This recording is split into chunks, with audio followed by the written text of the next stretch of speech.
Prontinho. A Vera chegou aqui. Subi escada.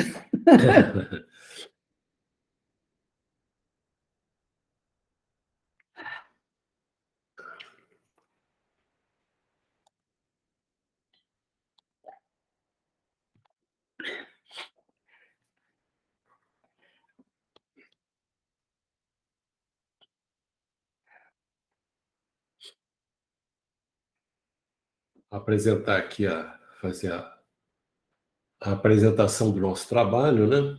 Grupo Espírita Boa Nova, livro Libertação, capítulo 6, Observações e Novidades, 14 de maio de 2022. Os créditos: Xavier Francisco Cândido, Caminho, Verdade e Vida, pelo Espírito Emmanuel, 27ª edição, Rio de Janeiro, FEB, julho de 2006. Xavier Francisco Cândido, Libertação, pelo Espírito André Luiz, 31ª edição, Rio de Janeiro, FEB, julho de 2008.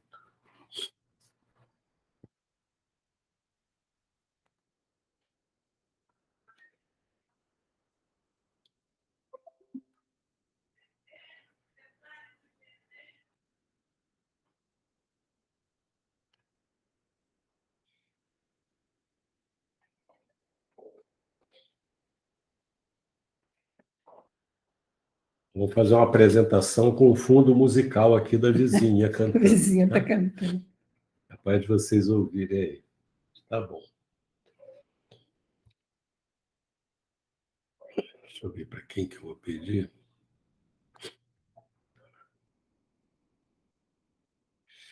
Ivete, pode ler a mensagem para a gente?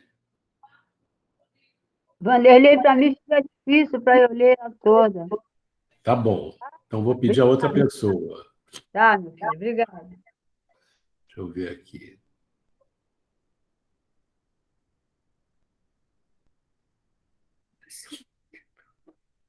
Rose, pode ler para a gente? Posso, Vanderlei, só me diz o capítulo que eu cheguei agora. Está projetado aí, 149 do Caminho, Verdade e Vida. Tá bom.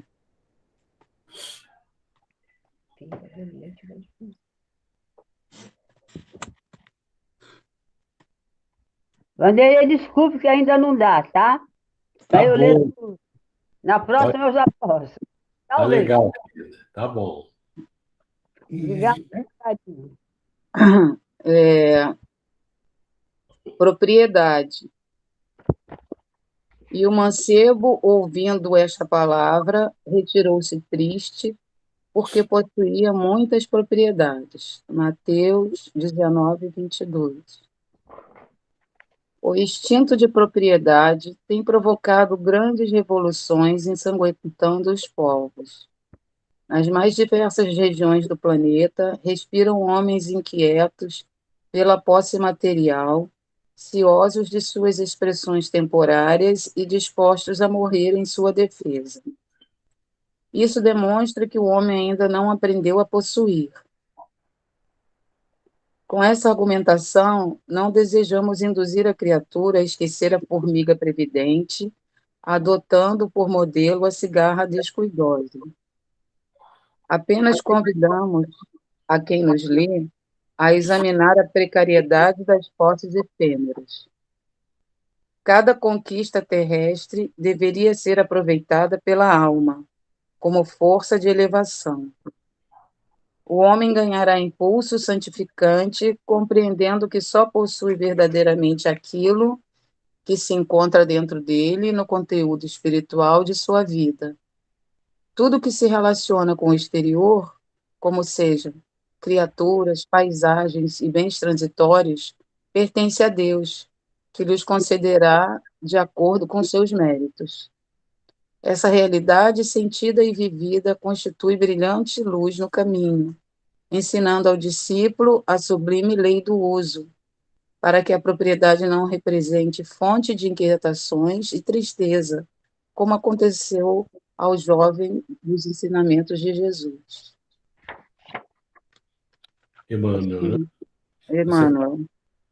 Nós vamos fazer a prece, depois você faz um comentário e nós vamos pedir para o Pedro Carvalho fazer o comentário também. São dois. Sim. Ouviu, Pedro? Então, primeiro a Rose vai fazer o comentário, depois você. Mas antes nós vamos fazer a prece, tá bom? Tá bem.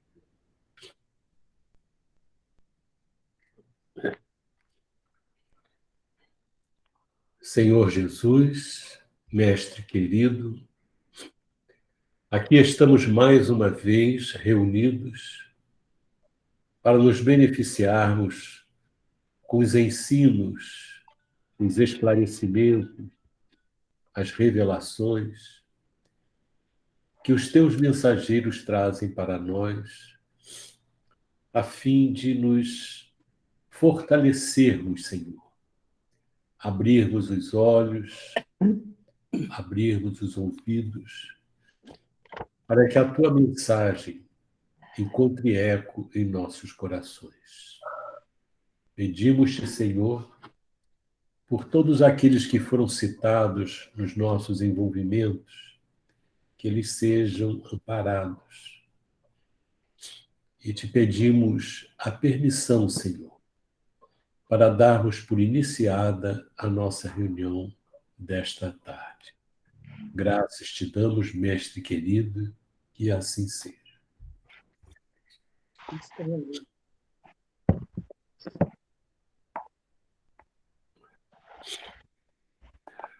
Posso comentar? Pode comentar. Então, um título, propriedade e a visão deturpada que a maioria dos nossos irmãos tem sobre a propriedade é causa de muitos dissabores, muita infelicidade, né, para todos.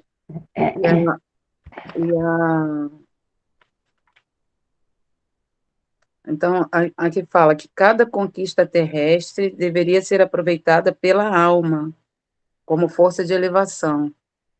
E isso ainda está, a maioria dos nossos irmãos ainda está distante de aproveitar pela alma, né?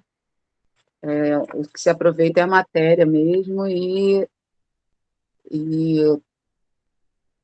todas as dificuldades, as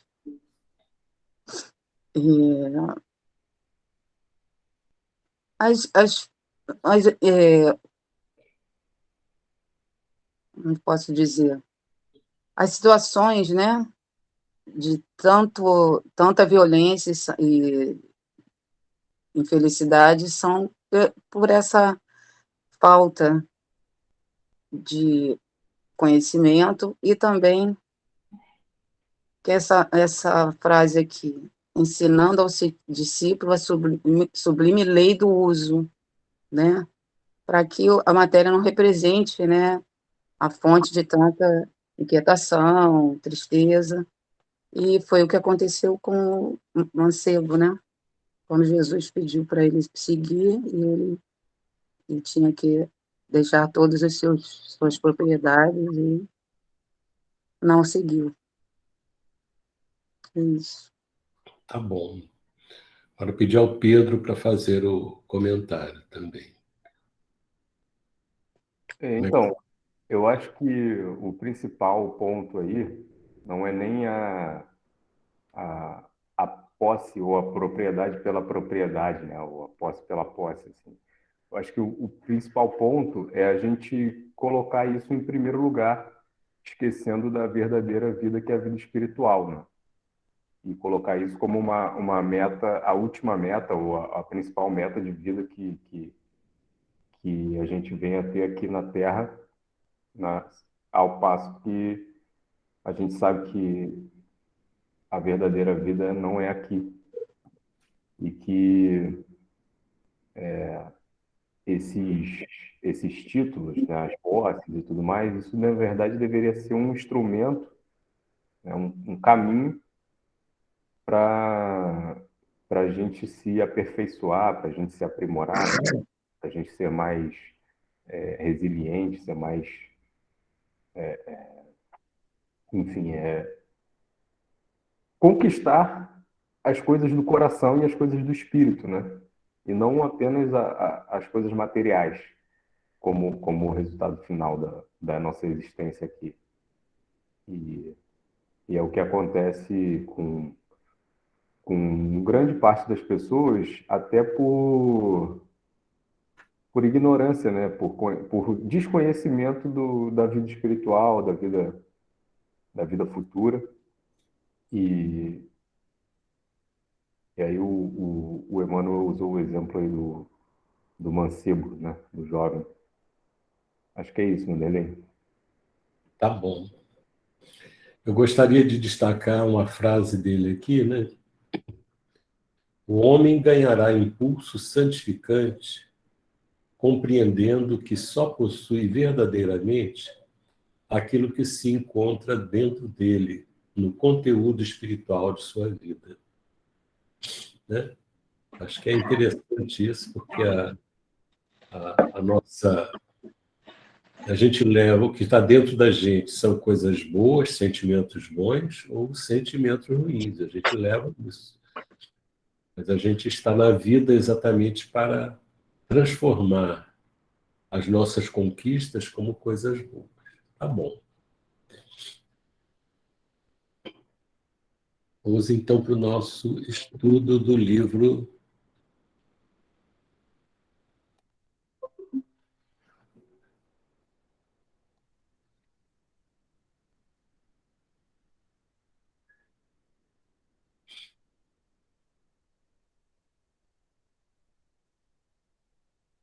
Deixa eu ver aqui.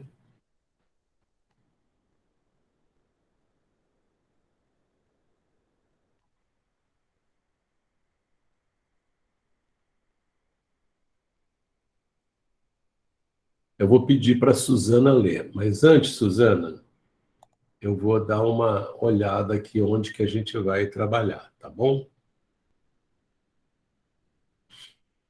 Sandra, vê se é aí que a gente vai começar. Sandra é Secretária. minha secretária, não, minha auditora. É aí mesmo. Aí mesmo, né, Sandra? Isso é só para a gente ter uma ideia, eles tinham voltado lá daquela reunião, né, em que eles foram considerados neutros e voltaram para uma cela, né, eles estavam numa cela, mas uma cela em condições menos ruins que a anterior. Ali eles podiam ver através da janela, né, gradeada, e que não deveriam colocar as mãos naquelas grades. Então, vamos ver aqui, dar continuidade. Olha, porque é grande, né? Eu vou ler esse pedaço aqui, mas depois só, sem comentário, né?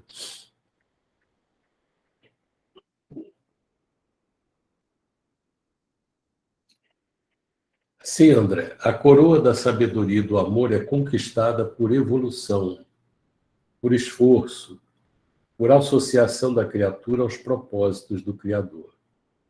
A marcha da civilização é lenta e dolorosa. Formidando os atritos se fazem indispensáveis para que o espírito consiga desenvolver a luz que lhe é própria. O homem encarnado vive simultaneamente em 3 planos diversos. Assim como ocorre a árvore que se radica no solo, guarda ele raízes transitórias na vida física.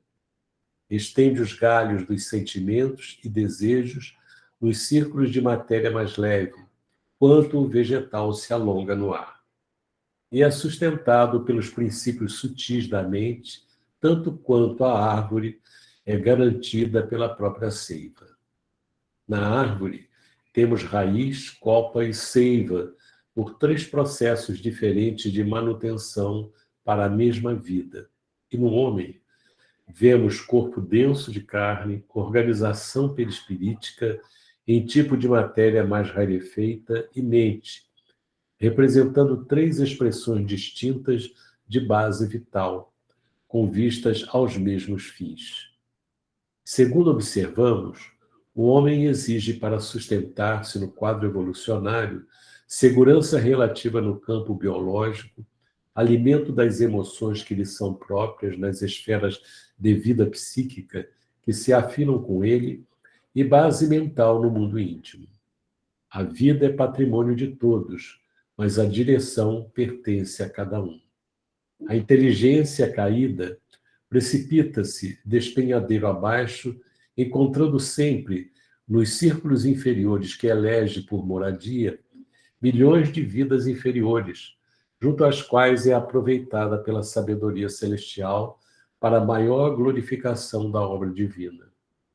Na economia do Senhor, coisa alguma se perde, e todos os recursos são utilizados na química do infinito bem. Aqui mesmo, nesta cidade, tínhamos, a princípio, autêntico império de vidas primitivas que pouco a pouco se fez ocupado por extensas coletividades de almas vaidosas e cruéis. Entrincheiraram-se nestes sítios, guardando o louco propósito de hostilizar a bondade excelsa, e exercem funções úteis junto a enorme agrupamento de criaturas ainda subhumanas, não obstante atenderem a serviço que para nós outros seria presentemente insuportável. Usam a violência em largas doses. Todavia, no curso dos anos, a influenciação intelectual delas trará grandes benefícios aos oprimidos de agora, e estejamos convictos de que, apesar de blasonarem inteligência e poder, permanecerão nos postos que ocupam apenas enquanto perdurar o consentimento da divina direção, atento ao princípio que determina tenha cada assembleia o governo que merece. Vou pedir para a Suzana fazer a leitura e o comentário, tá, Suzana? A gente vai ver onde que para isso aí. Tá bom. Boa tarde, gente. Boa tarde. O instrutor confiou-se à pausa mais longa e concentrei minha atenção numa figura feminina que conversava rente à grade. Certa mulher, já desencarnada, dizia para a companheira, ainda presa à experiência física, parcialmente liberta nas asas do sono. Notamos que você, ultimamente, anda mais fraca, mais serviçal. Estará desencantada quanto aos compromissos assumidos? A interpelada explicou um tanto confundida. Acontece que João se filiou a círculo de preces, o que de alguma sorte nos vem alterando a vida. A outra deu um salto à retaguarda, ao modo de um animal surpreendido e gritou: orações? Você está cega quanto ao perigo que isso significa? Quem reza cai na mansidão. É necessário espezinhá-lo, torturá-lo, feri-lo, a fim de que a revolta o mantenha em nosso círculo. Se ganhar piedade, estragar-nos-á o plano, deixando de ser nosso instrumento na fábrica. A interlocutora, no entanto, observou ingênua. Ele se diz mais calmo, mais confiante. Marina, obtemperou a outra intempestiva. Você sabe que não podemos fazer milagres e não é justo aceitar regras e intrugices de espíritos acovardados que, a pretexto de fé religiosa, se arvoram em ditadores de salvação. Precisamos de seu marido e de muitas outras pessoas que a ele se agregam em serviço e em nosso nível. O projeto é enorme e interessante para nós. Já esqueceu quanto sofremos? Eu de mim mesma tenho duras lições por retribuir. E batendo-lhe esquisitamente nos ombros, acentuava: não admita encantamentos espirituais. a realidade é nossa e cabe-nos aproveitar o ensejo integralmente. Volte para o corpo e não ceda 1 milímetro. Corra com os apóstolos improvisados. Fazem-nos mal. Prenda João, controlando-lhe o tempo. Desenvolva serviço eficiente, não o liberte. Fira-o devagarinho. O desespero dele chegará por fim, e com as forças da insubmissão que forem exteriorizadas em nosso favor, alcançaremos os fins a que nos propomos. Nada de transigência. Não se atemorize com promessas de inferno ou céu depois da morte. Em toda parte, a vida é aquilo que fazemos dela. Boquiaberto com o que me era dado perceber, reparei que a entidade astuta e vingativa envolvia o interlocutor em fluidos sombrios, à maneira dos hipnotizadores comuns. Tá bom. Vamos comentar isso aí. Tem bastante coisa, né? No início eu pensei que a companheira não estava muito ciente das intenções, né, daquele grupo, mas depois eu vi que ela também, a princípio, parecia ter as mesmas intenções com relação ao marido, né? E as intenções aqui me parece que são de uma certa vingança, né, talvez, de não perdoar de alguma coisa, de não aceitar nenhuma mudança de comportamento. Me passou também aqui um sentimento de, como é que eu vou dizer, de frieza mesmo, né, de uma incapacidade. A esposa parecia já querer, dando sinais de entendimento, mas a outra a retirou desse clima, né. E eu fiquei pensando como que podemos todos ser, assim, surpreendidos com esse tipo de coisa, né. Basta que a gente alimente sentimentos e pensamentos inferiores com relação a uma pessoa para que a gente possa ser um instrumento também do mal, né? Então, foi a impressão que eu tive, assim, de uma forma geral. Tá. Alguém quer comentar alguma coisa, destacar algum ponto?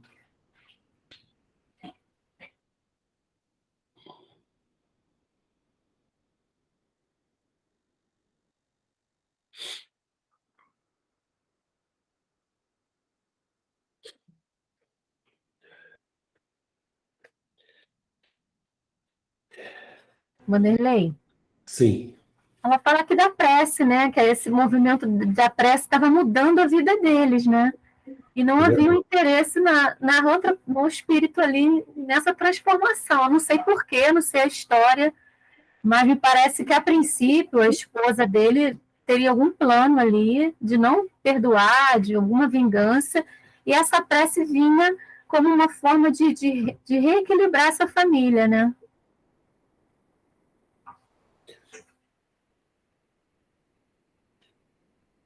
Então, vamos pegar os pedacinhos aqui.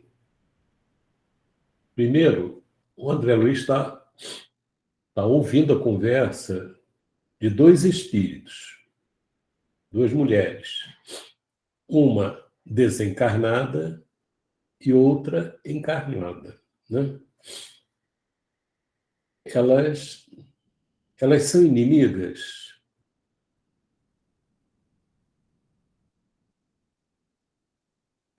Não. Não são, né? Por que razão essa mulher que está encarnada foi parar nessa cidade estranha? Por que razão?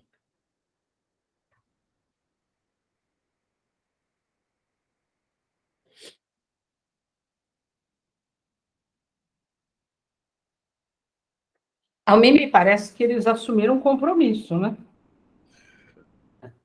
Pelo menos quando ela coloca aqui, né? Me parece que eles têm algo em comum, aí, uma ação em comum. Elas têm vínculos, né? Tem vínculos. Tem vínculos.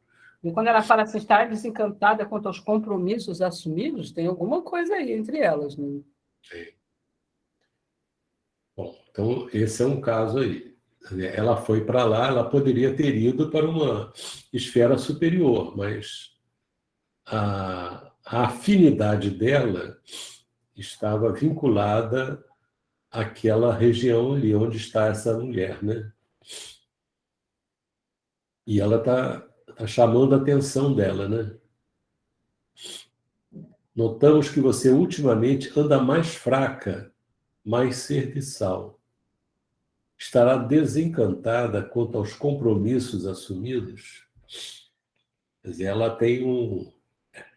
É como se ela tivesse uma missão, né? De atender aqueles compromissos ali. Vamos ver se a gente consegue identificar esses compromissos. A interpelada explicou um tanto confundida, ela já está meio constrangida, né? Acontece que João, que é o marido dela, se filiou a um círculo de preces, que de alguma sorte nos veio alterando a vida. A outra pulou, né? Orações. Então, veja só que interessante, né? A oração é um perigo para ela, né? O que mostra para a gente que a oração é uma coisa boa para a desvinculação, né? Com esses vínculos, né? A visão dela. Quem reza cai na mansidão.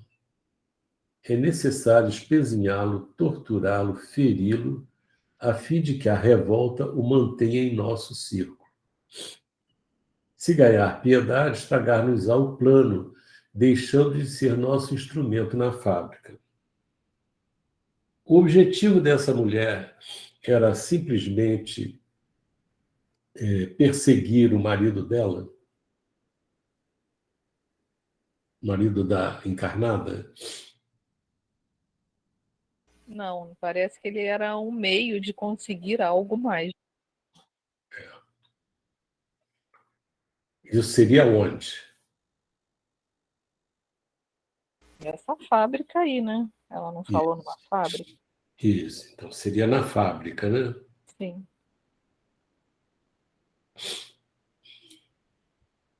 Não parece que ele não esteja vinculado a ela também, né? A gente não sabe. Mas tem uma ligação ali, né? Então ele vai ser o plano deles, né? Que não é só ela, né? É que ele seja um instrumento que vai realizar alguma coisa infeliz naquela fábrica, né?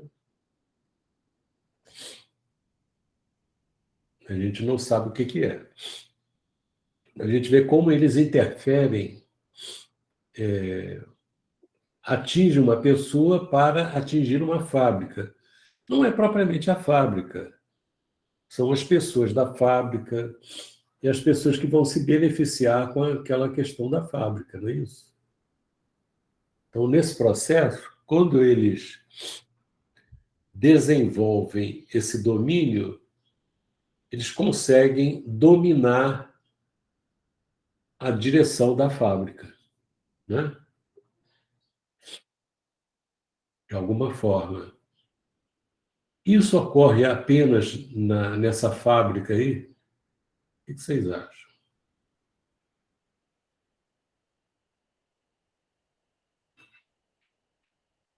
Eu acho que não, Vanderlei. Eu acho que isso ocorre em qualquer fábrica, em qualquer lugar de trabalho, por exemplo, né? A gente vê, assim, muitas das vezes, tantos ambientes conturbados, né? As pessoas brigando por colocações e maledicências em locais de trabalho, né? Então, eu acho que tudo isso aí é manipulação também, né? Desses espíritos, né? Que se prestam, né? Que vivem para isso, na verdade.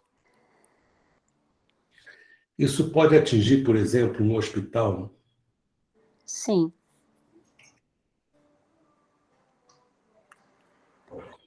Vanderlei, Oi.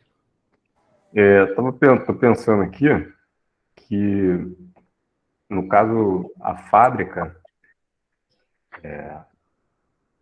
os trabalhadores da fábrica, eles têm família, né?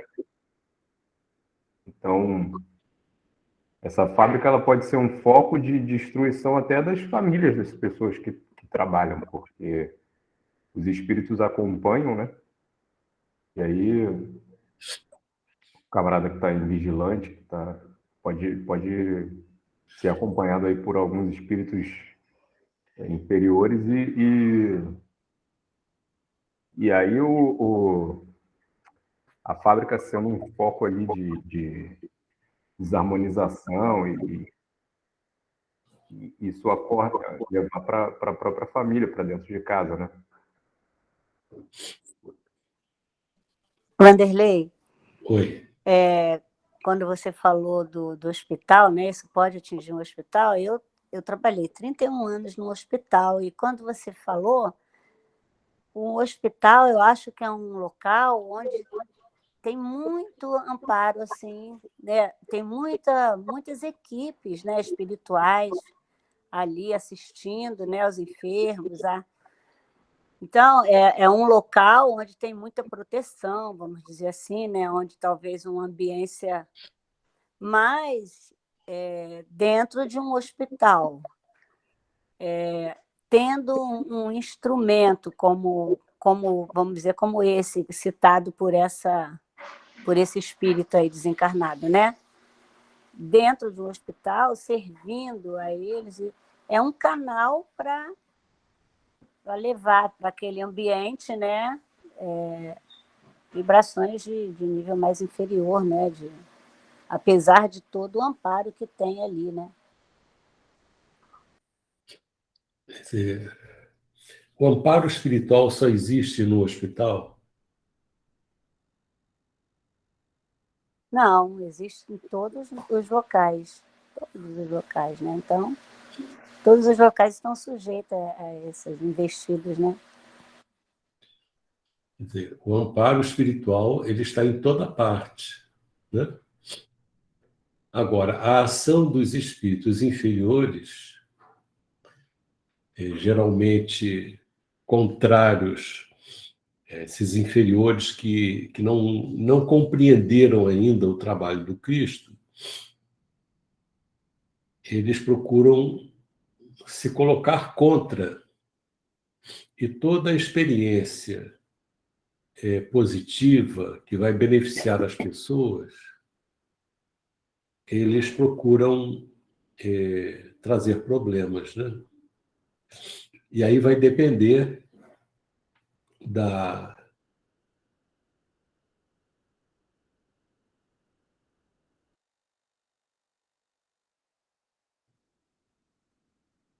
esquência daqueles que têm o propósito de cumprir o objetivo daquela instituição. Isso ocorre também numa escola.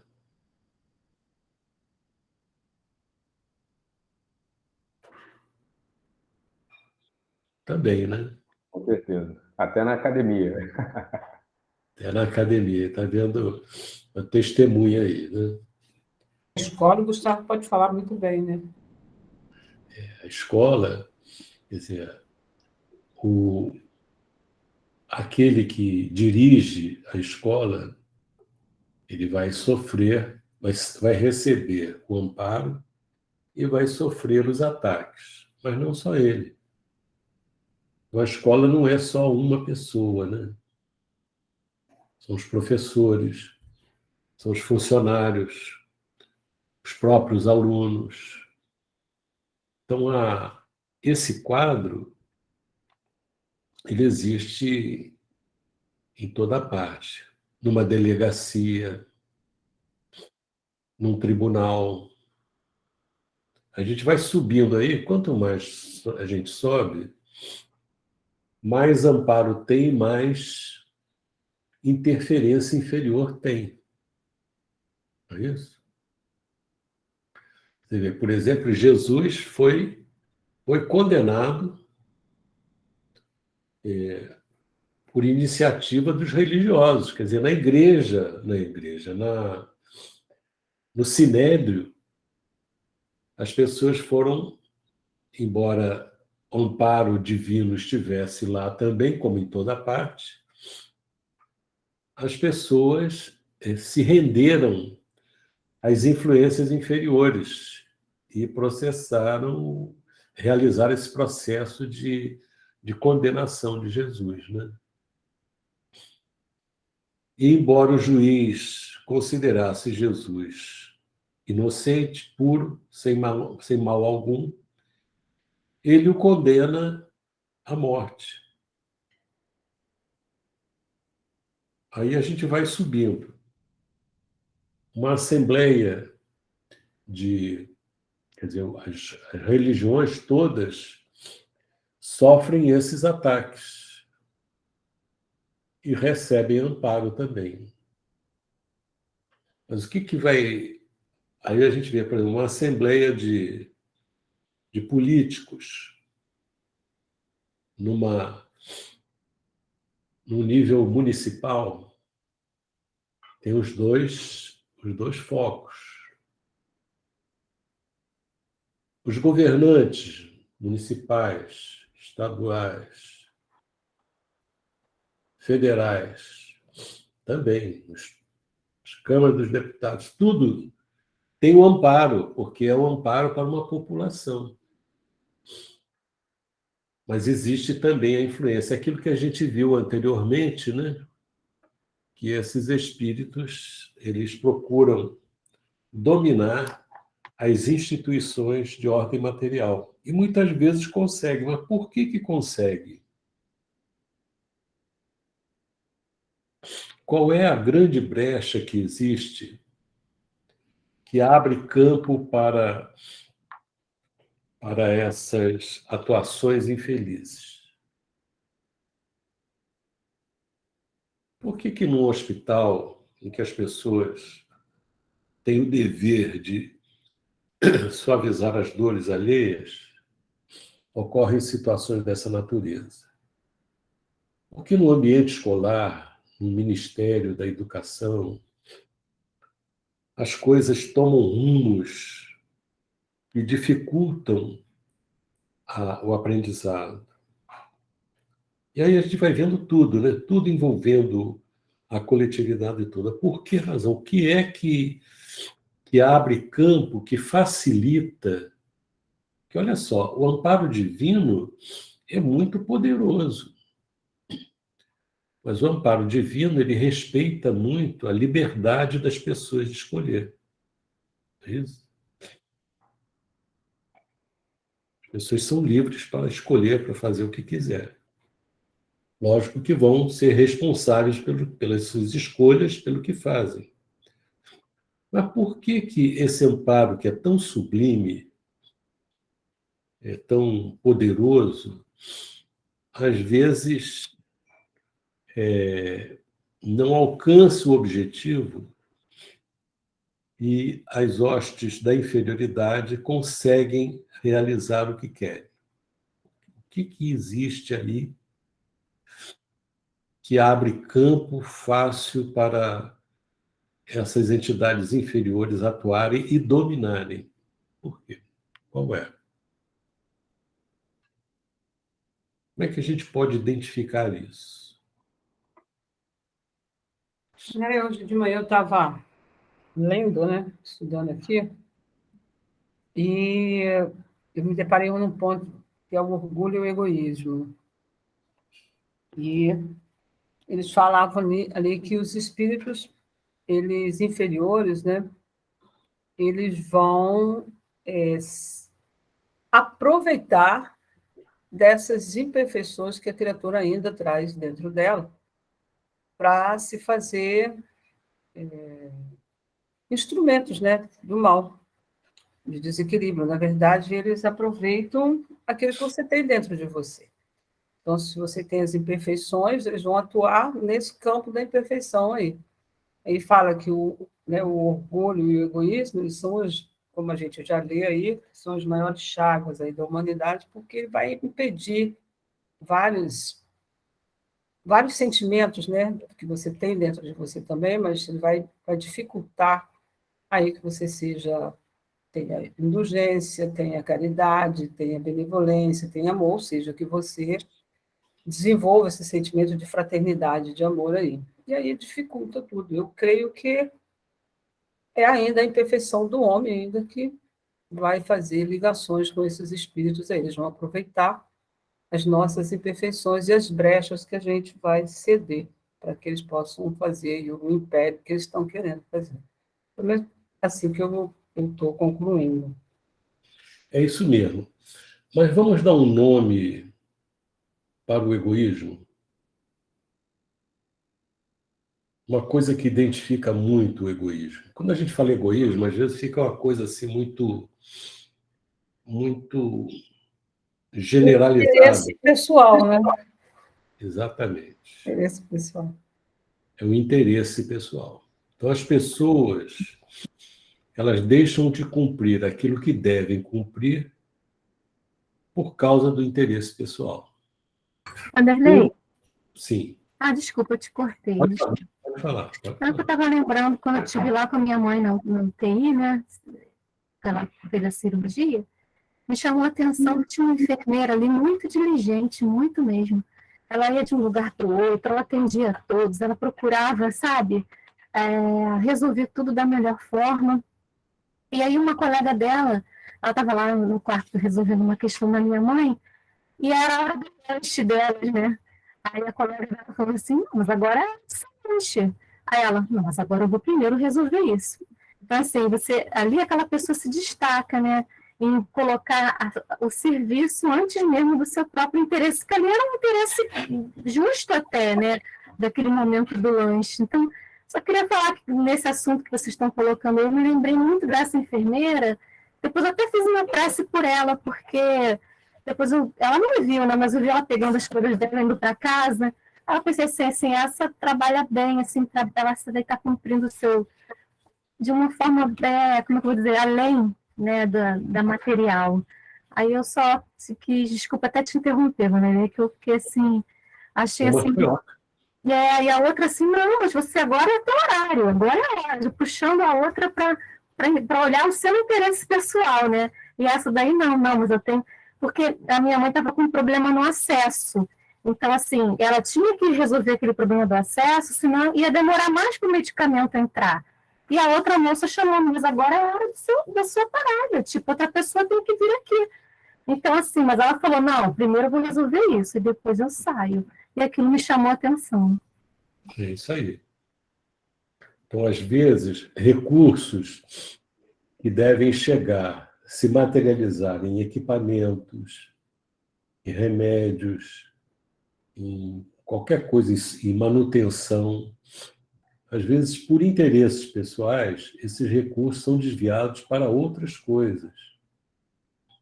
Então, são esses interesses que as pessoas egoístas, né, que é uma característica ainda geral da humanidade, mas que nesses pontos aí elas atingem muita gente, né? Muita gente. Então, às vezes, quando você quer atingir uma pessoa, você encontra facilmente alguém que possa ser um instrumento para prejudicar aquela pessoa, não é isso? Então, esses espíritos atuam nessa direção. Quando a pessoa... e às vezes a pessoa tem dívida nessa área, né? Então, Deus permite que isso ocorra, mas quando a pessoa tem méritos muito grandes, essas coisas costumam ser como que, de alguma forma, resolvidas. E você, quando olha assim, em termos de nação, você vai vendo que, muitas vezes, as diretrizes são no atendimento às pessoas que são menos necessitadas do necessário. E as pessoas que necessitam, que têm carência do necessário, elas não são importantes, né? Então, eu estou lembrando isso aqui para a gente ver muitas que às vezes o objetivo é realmente não estabelecer o mundo de paz, não pacificar, mas gerar esse estado de violência, né? Que às vezes não é uma violência física, é uma violência no atendimento. Por exemplo, uma pessoa que que está com um problema na vista, que às vezes tem que entrar para uma fila imensa, que quando ela for atendida, ela já pode estar cega, se não for atendida em tempo, né? Então, são esses quadros que a gente vê que, se houvesse, quando as pessoas tiverem condições de amor, né, de seguirem a lei de Deus que vem lá, desde lá de Moisés, né, amar a Deus e amar o próximo como a si mesmo, muita dor vai deixar de existir, né? Porque o amor cobre a multidão de pecados, né, diz lá. Então, é importante a gente ver isso, a gente procurar entender como que essas ações estão se dando. Naturalmente, essa mulher desencarnada, ela tem alguma revolta contra alguém ou alguma coisa que a prejudicou no passado, né? É permitido que ela atue, Deus permite que ela atue, porque existem dívidas ali. Agora, é um caminho que não vai beneficiá-la, porque ela só está com a ótica de prejudicar aqueles que a prejudicaram no passado. Ora, você está construindo um mundo de infelicidade. Você foi infeliz, você quer infelicitar. Essa infelicitação para o outro não vai estabelecer a felicidade para você, né? Para ela. Ela não vai ficar feliz. Ela pensa que, jogando esse veneno todo que ela cultivou dentro dela, nos outros, fazendo-os sofrer, que isso vai torná-la feliz. Não vai. É um equívoco. É isso que Jesus ensina, veio aqui nos ensinar, né? Mas ela está iludida. Esse é um aspecto de ignorância espiritual, né? Ela pode até saber as coisas, mas não entendeu as coisas que Jesus falou, não compreende, não consegue ver que aquilo que Jesus falou é realmente uma verdade e é um caminho um caminho na direção da felicidade. Ao invés dela estar ocupada em fazer os outros sofrerem e obsidiar, se ela estivesse ocupada em se esclarecer, em desenvolver as suas possibilidades, ela seria muito um caminho de felicidade para ela, né? Tá Wanderlei, sabe que me chamou a atenção também que assim que ela começou a dar um sinal de que estava, assim, porque ele falou, mais servindo mais, né? Modificando, a outra veio ao seu encontro, né? Então existe também uma certa pressão, um certo controle, né? Para que a pessoa também não saia desse clima, né? Então, para a gente se libertar, é uma luta, né? Isso aí é uma... Sim, pode falar. Uma coisa que me chamou a atenção aí é que queria te fazer essa pergunta, né? A gente, estudando, a gente percebe que há sempre, antes de uma reencarnação, há sempre um planejamento espiritual, né?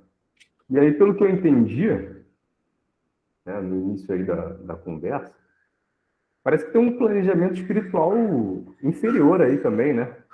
Você pode explicar isso aí?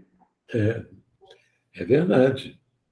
A gente observa que os espíritos que reencarnam, eles estão com os sentimentos dele vivos. Então, quando eles reencarnam, se eles não se aprimoram no mundo espiritual, eles mantêm vivos os sentimentos dele e os desejos de vingança. Entendeu? É assim que funciona. Quando eles se esclarecem e estabelecem um programa de vida de renovação, embora eles tenham essas dificuldades, eles podem estar ainda sob a influência daqueles sentimentos de ódio. Pode acontecer que o marido dessa moça esteja nessa situação de ter reencarnado, são possibilidades, né? Ter reencarnado para realizar um processo de ajuste com as leis de Deus. E ele reencarna com a mulher dele, ligada a ele, que tem vínculos com ele. E, naturalmente, a influência espiritual atua no sentido de pegar as pessoas mais frágeis, porque, veja só, o marido dela não se desdobrou e foi para a cidade lá. Não foi. Não é verdade? Sim. Ele não foi lá, não foi atraído por ela. Por conta das orações, né? Talvez. Orações, o que mostra que é um espírito, me parece, que está interessado na renovação. Sim. E ela não foi para as orações, né? Ela diz que ele foi. Ela está entrando, está sendo atraída para isso, né? Mas quem foi lá para a cidade estranha não foi ele, foi ela.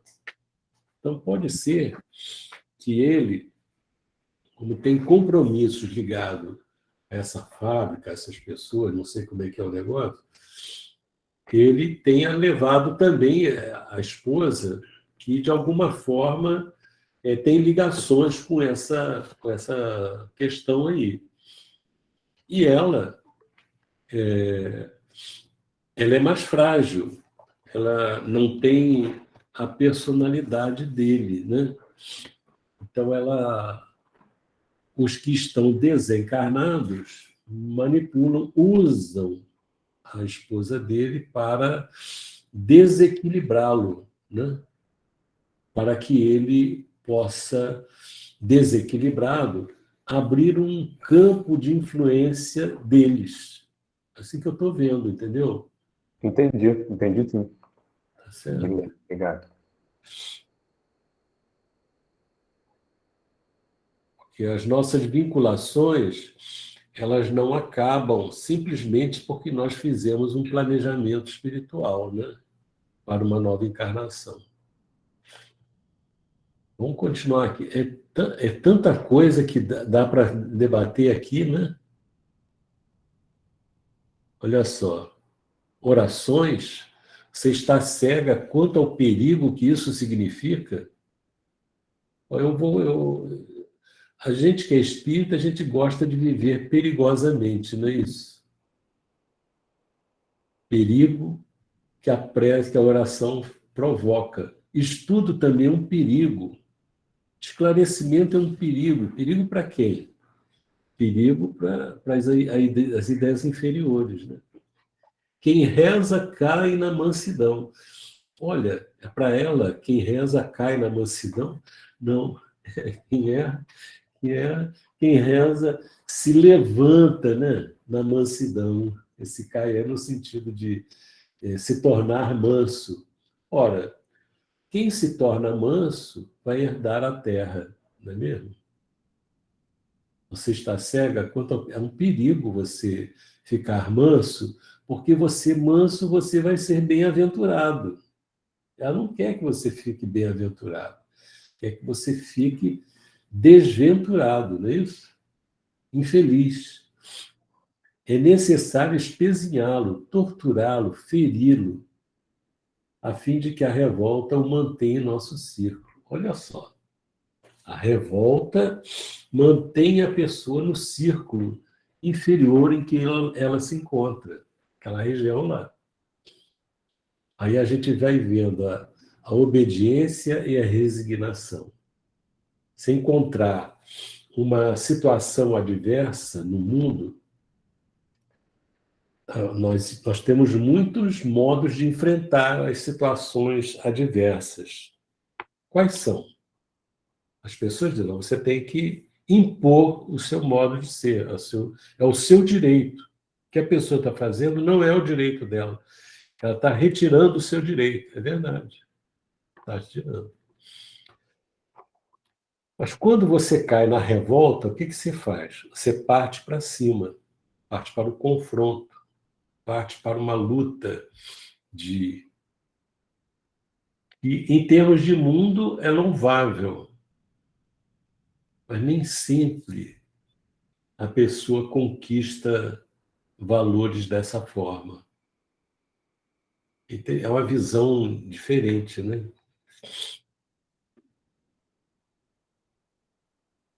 É necessário espezinhá-lo, torturá-lo, feri-lo, a fim de que a revolta o mantenha em nosso ciclo. Ou seja, coloca a pessoa, faz a pessoa sofrer, tortura a pessoa, fere. Mas não pode ficar orando, porque se ela orar, ela consegue enfrentar as perseguições, a indiferença, a intolerância. A pessoa fica livre. O que ela está querendo? Está querendo chamá-lo para que ele enfrente uma briga, né? Mas é a pessoa que agride, o que ela quer? Ela quer que o outro entre na briga, entre na discussão, no debate, naquilo tudo, e se torna um instrumento, né? Se ganhar piedade, estragar-nos-á o plano, deixando de ser nosso instrumento na fábrica. Olha, de repente, se esse homem é o dirigente de uma fábrica, ele pode, com a ação dele, ele pode sentir piedade das dificuldades que as pessoas enfrentam, da fome, né? Da educação. Aí me lembra aquele caso que o Divaldo contou numa palestra que eu assisti, vocês devem conhecer, né? E quando terminou a palestra, o senhor procurou o Divaldo e falou: olha, eu gostaria que o senhor me acompanhasse. E aí, em síntese, ele era um industrial, levou para ver a indústria dele, mostrou aquilo tudo. Nada disso, eu sou rico, tenho dinheiro, tenho essas fábricas todas, mas eu estou com câncer e vou morrer. Aí o Divaldo falou para ele: olha, vai morrer. Faz alguma coisa de bom, uma coisa boa que você possa fazer na vida. Não me lembro se ele disse o que exatamente. Um ano depois, o Divaldo voltou e ele levou de novo lá. Falei: olha, eu fiz o seguinte, eu coloquei coloquei escola para os filhos dos meus operários. Aí ele falou assim, o Divaldo falou para ela: você continua sendo um grande empresário, porque eles agora têm os filhos que estão na escola, eles vão ficar felizes, vão trabalhar melhor, você vai ganhar mais dinheiro. Passou o tempo. No outro ano, encontrou de novo, né? Ele levou lá, falou: olha, eu coloquei os operários, meus trabalhadores como sócios da empresa. Você é um grande empresário. E agora eles são sócios, eles vão trabalhar mais atentos, você vai ganhar mais dinheiro. Não, foi lá na quarta vez, no outro ano, o Divaldo foi lá e o cara não morria do câncer. Aí chegou lá, quando eles foram chegando na fábrica dele, na indústria, o menino veio correndo para o empresário, abraçou o empresário e falou assim: tio, lá na nossa casa nós oramos por você. Olha só. E o câncer dele foi desaparecendo. E que coisa interessante, às vezes uma pessoa, na visão do egoísmo, ela consegue infelicitar todo mundo à volta dela. E as vibrações das pessoas vão se voltar contra ela. Um choque. Todo dia pensa na pessoa, poxa, como é que ele faz isso? É uma vibração, chega lá. Embora ele também possa ser um instrumento para infernizar a vida de todo mundo. Mas é o infeliz. Então, é interessante, né? A pessoa, quando é colocada num campo desse, ela não está ali para infernizar a vida de ninguém.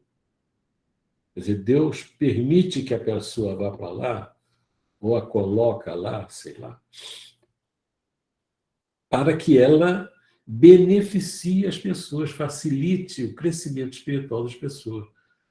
O que nem sempre as pessoas vão agradecer, nem sempre. Porque às vezes as pessoas são beneficiadas, mas o ódio está muito vivo dentro delas, né? Mas outras não.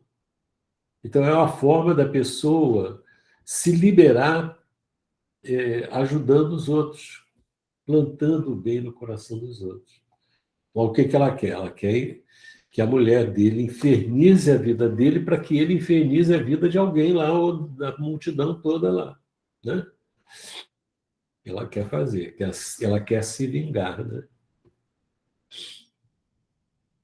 Interessante isso, né?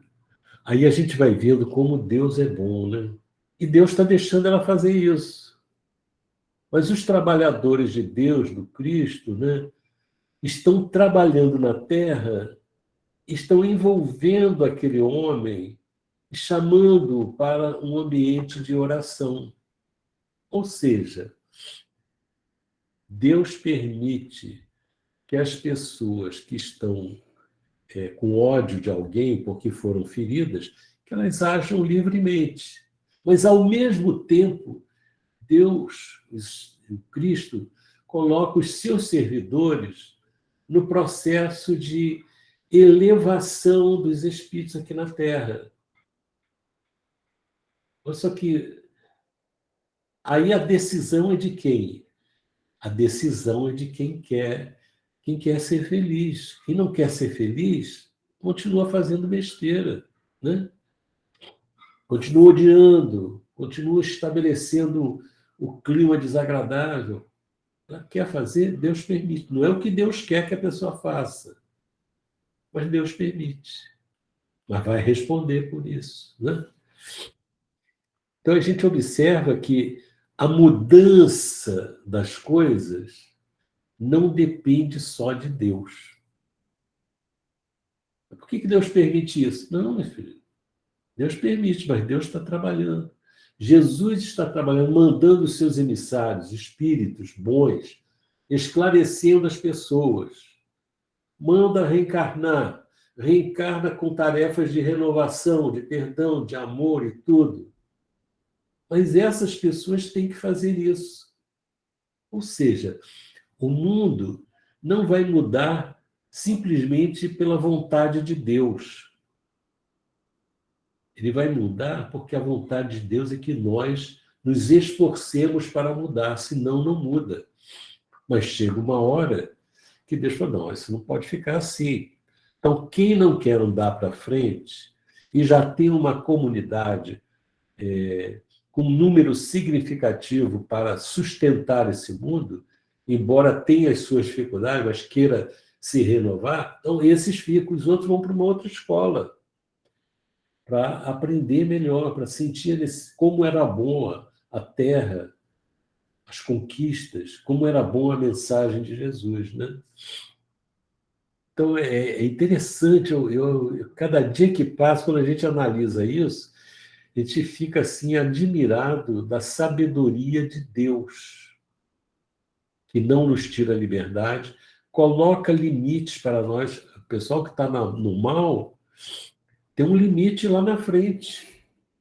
Esse limite não quer dizer que eles vão acabar, vão ser destruídos. Não. Eles vão ser enviados para uma escola mais áspera, mais difícil, né? Para aprender a viver. Essa é a ideia. Então, o que a gente vê aqui, essa mulher deve ter suas razões. Ela não está perseguindo de graça. Ela tem um ódio ali que alguém plantou, né? Ou desenvolveu, ou ela permitiu desenvolver. Alguém fez mal a ela. Mas é um equívoco que ela está fazendo. Quer dizer, se ela analisasse qual é o meu objetivo, meu objetivo é o quê? Eu quero destruir os outros. Sim. Mas e você? Qual é o objetivo para você? Não, eu quero. Ele destruiu minha felicidade. Então você quer a felicidade? Ela tem que refletir. Isso daí vai trazer felicidade para ela? Não vai. Ela pode sentir até um certo prazer, né? Uma certa satisfação. Mas isso não é felicidade. Então veja só. Ter piedade, né? Se ganhar piedade, estragar-nos-á o plano. Veja só, são sentimentos elevados. Ó. Mansidão, piedade, oração. Ela está comprovando o que Jesus falou, que é importante a gente orar, que é importante ser manso e que é importante ter piedade. Pode falar. Ela está falando uma coisa interessante para a gente aí, é que nesse processo que ele está se dedicando no círculo de orações, ele vai desenvolver uma ferramenta que é a piedade, que na verdade vai prejudicar a influência negativa dela. Porque se ela estava querendo influenciá-lo como instrumento para prejudicar outros, se ele desenvolver a piedade, ela nunca vai conseguir fazê-lo. É verdade. Diferente de uma proteção espiritual que pode acontecer num dia, onde chega lá o espírito protetor, bota uma aura que protege, mas quando aquilo for retirado, a criatura volta a ser influenciável. E no caso que ele desenvolver essa piedade dentro dele, é algo que já vai estar dentro dele, vai estar com ele o tempo inteiro. É algo permanente, é algo que não tem mais volta. É interessante que a pessoa orando, ela automaticamente não ganha piedade. Não ganha mansidão automaticamente. Ela vai trabalhando isso. Tem uma colocação do Paulo de Tarso, na segunda carta aos Coríntios, em que ele fala de uma coisa que todo mundo já ouviu falar, né? Ele fala que tem um espinho na carne. Ele coloca lá que ele tem um espinho na carne, que é a presença, que ele coloca assim, né? A presença de Satanás em mim. E eu já pedi 3 vezes a Deus, para retirá-lo de mim. E ele me respondeu, olha só, que interessante. É assim, a minha graça já te basta. Quer dizer, o que eu já fiz por você já está suficiente. Mas é preciso entender que é na fraqueza que o poder se constrói. Não com essas palavras, mas é isso aí. Então, veja só, ele é um espírito, o marido, que tem as fragilidades dele. Tanto tem que ela diz que se espezinhá-lo, torturá-lo, feri-lo, infernizar a vida dele, é capaz dele voltar para o círculo dela, o que mostra que ele ainda não conquistou os valores todos. Então, nessa fraqueza, se ele tem essa fraqueza e não é submetido a esses ataques, como é que ele vai desenvolver a resistência dele?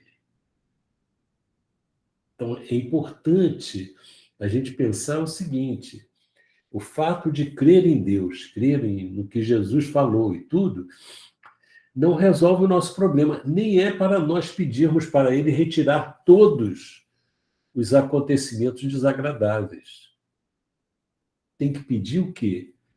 Nos dê forças para superar, para resistir àqueles ataques todos. Aí, por essa vida, ele sendo atingido, perseguido, com tudo isso, e ele conseguir desenvolver dentro dele a mansidão E desenvolver a piedade é um espírito poderoso. Ele adquiriu poder. Então, na hora que as coisas são difíceis, nós não podemos dizer que nós somos infelizes porque são difíceis. Não é verdade.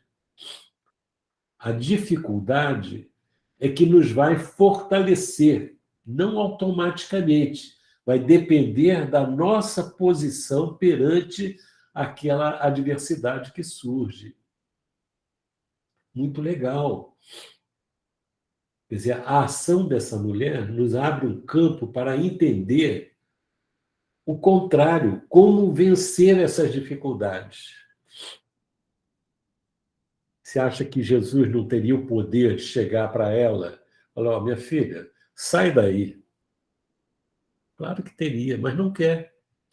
Porque a gente viu ali na mensagem inicial, né, que a humanidade, a civilização, evolui lenta, né, vagarosamente. E precisa desses atritos. Quer dizer, com esses atritos, com esses choques que a gente tem, que surgem em função que nós estamos numa coletividade imensa, a nossa família, a humanidade é a nossa família, a Terra é o nosso lar. A nossa família tem espíritos muito difíceis, inclusive nós. Então, nessa fervura que a gente está, que é o verdadeiro batismo do Cristo, é isso, é da vida, fogo, e que essas coisas ocorrem. Então, nessas experiências, elas têm a possibilidade de desenvolver esses valores, esses poderes dentro de nós. Mas não automaticamente, depende do direcionamento que nós damos, né? Isso aí, muito legal. Quer dizer, é interessante, né? Uma experiência tão desagradável que a gente está vendo está trazendo para nós reflexões muito importantes para as nossas vidas, né? Vamos continuar aqui. A interlocutora, no entanto, observou ingênua. Você vê que é uma pessoa ingênua, ela está sendo usada, né? Ele se diz mais calmo, mais confiante. Olha só. Parece até que ela está ficando mais calma também, né? Marina obtemperou a outra intempestiva. Então, ela estava irritada já, né? Você sabe que não podemos fazer milagres. E não é justo aceitar regras e intrugices de espíritos acovardados que, a pretexto de fé religiosa, se arvorem ditadores de salvação. Ora, é impressionante. Não podemos fazer milagres. E não é justo aceitar regras e intrugices de espíritos acovardados. Eu que chamo os espíritos que perdoam de covardes. Covardes por quê? Porque não bota em execução as suas vontades inferiores, que é o ódio. Na verdade, covarde é aquele que, sabendo que dentro dele tem uma força poderosa, que é o amor, não tem coragem de fazer o que é possível para despertar esse amor dentro de si. Que precisa ter coragem, né? Você vê, ele está sofrendo o ataque dela aí, o marido. Para ele resistir, tem que ter muita coragem, né?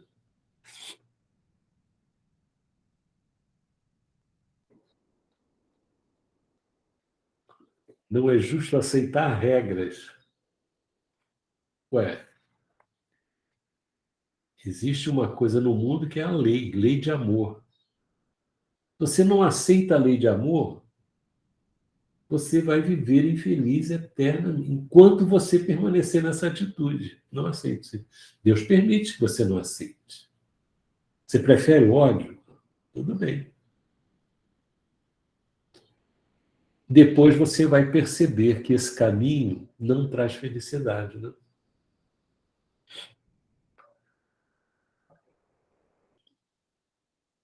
É interessante que, olha só, o temperou, você sabe, né? Não é justo aceitar regras intrusices de espíritos acovardados que, a pretexto de fé religiosa, se arrogam. Ora, você vê que ela está falando de fé religiosa em termos essenciais. Não é? Ela não se incomodaria que a pessoa ficasse frequentando os templos de sua preferência, simplesmente indo lá e voltando. Tudo bem, pode fazer isso. Atitudes exteriores, pode fazer isso, não tem problema nenhum, desde que você não se transforme numa pessoa mansa, piedosa. Mas isso é que é a verdadeira fé religiosa, aquela que transforma, né? Precisamos de seu marido, olha só, e de muitas outras pessoas que a ele se agregam em serviço e em nosso nível.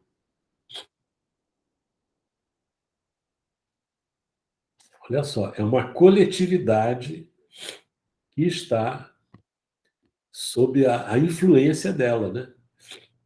Mas parece que ele é uma pessoa importante, de destaque aí nesse processo. Se ele mudar, os outros vão ter dificuldades também de realizar o projeto deles, né?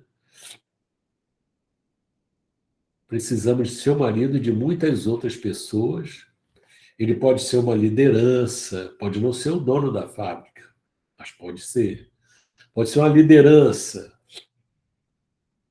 não sei, que aí ele se agrega em serviço em nosso nível. Mas quando ele começa a orar, ele está mudando de nível, né? Está saindo desse nível. Olha só, o projeto é enorme, é uma coisa grandiosa, né? E interessante para nós. Já esqueceu quanto sofremos? Veja só. Então, ela tem ela tem coisas que para ela explicam, na cabeça dela, justificam a perseguição. O que mostra para a gente, todo o mal que a gente faz, nós vamos ter que reparar. Olha só, quem fez o mal ali, que prejudicou a ela e a essas pessoas todas, está tendo a ação infeliz desses que os fizeram sofrer, né? Então, ela diz, eu de mim mesma tenho duras lições por retribuir, quer dizer, ela quer devolver aos outros o que ela sofreu. Isso é interessante para a gente ver. Agora, ela não percebe que o que ela está fazendo vai ter consequências para ela. E o que ela está se lembrando é da vida anterior. Mas e as vidas anteriores? Como é que foram? Ela conhece? Ela sabe?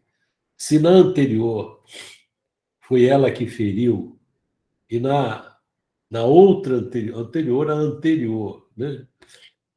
Foi ela que feriu, e na última existência eles se vingaram dela,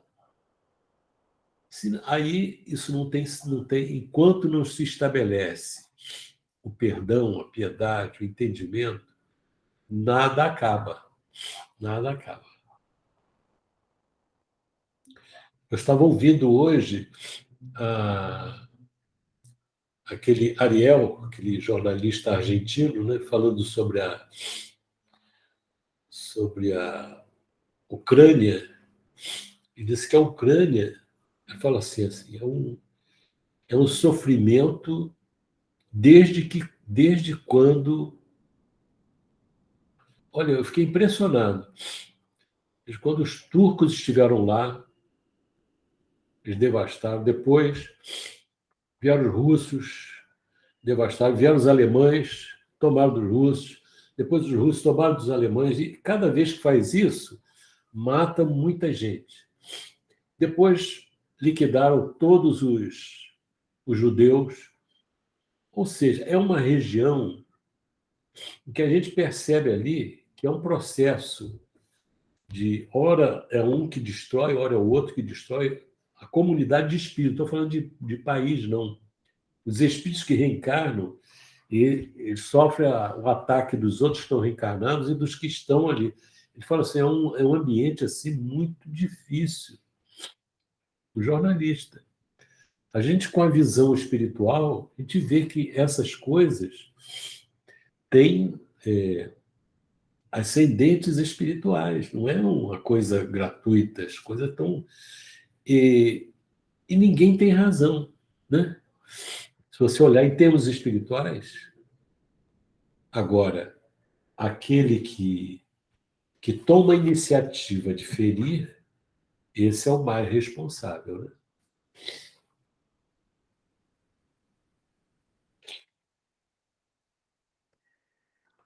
E batendo esquisitamente nos ombros, acentuava: não admita encantamentos espirituais. Olha só, ela é um espírito desencarnado, né? A realidade é nossa e cabe-nos aproveitar o ensejo integralmente. Veja só, ela tem uma ideia, né? Ela tem uma visão estreita, ela não tem visão ampla, ela tem visão fechada. Cabe-nos aproveitar o ensejo integralmente. E concordo plenamente. Aproveitar o ensejo integralmente. Mas o que ela está fazendo, ela não está tirando nenhum proveito, muito menos integralmente, da experiência, mas poderia estar. Se ela perdoasse, né? Se ela cooperasse. Ahora,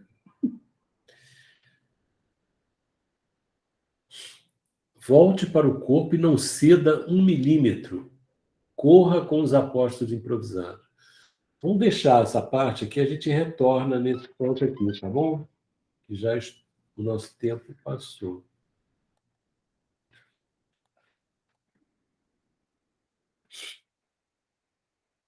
Muito, muito interessante, né? Essa experiência, né?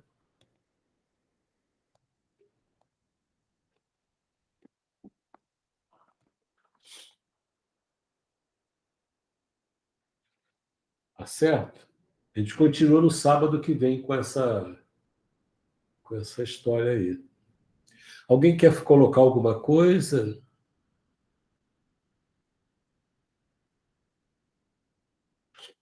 Tudo por tudo, eu levo uma lição da vigiar e orar. E vigiar o campo do sentimento também, que é onde vai ser a ação maior, né? Legal, né? É interessante esse material, né?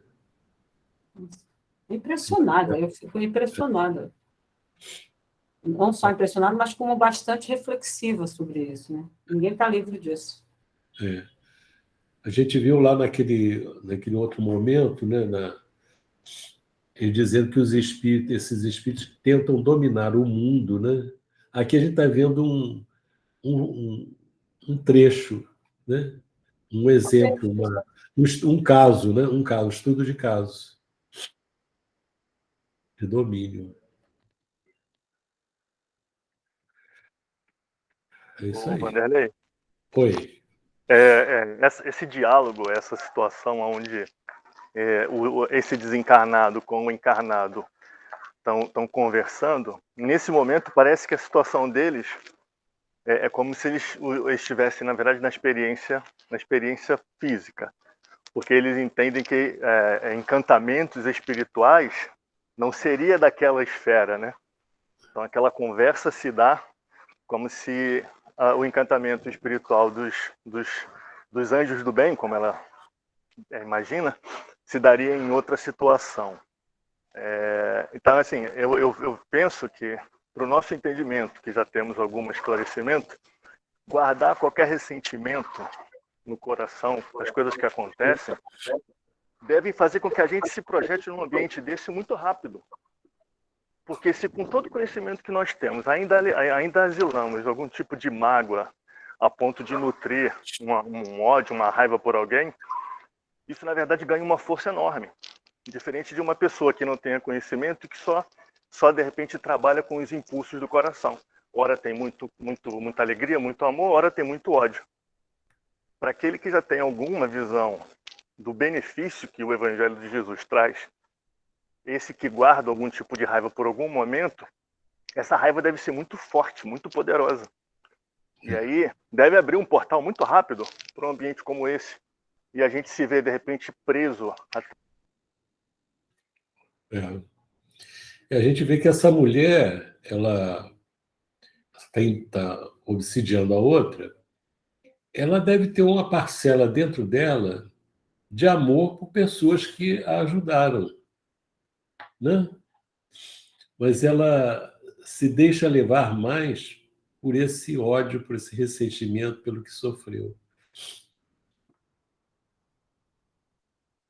A gente não vai desmerecer a dor dela.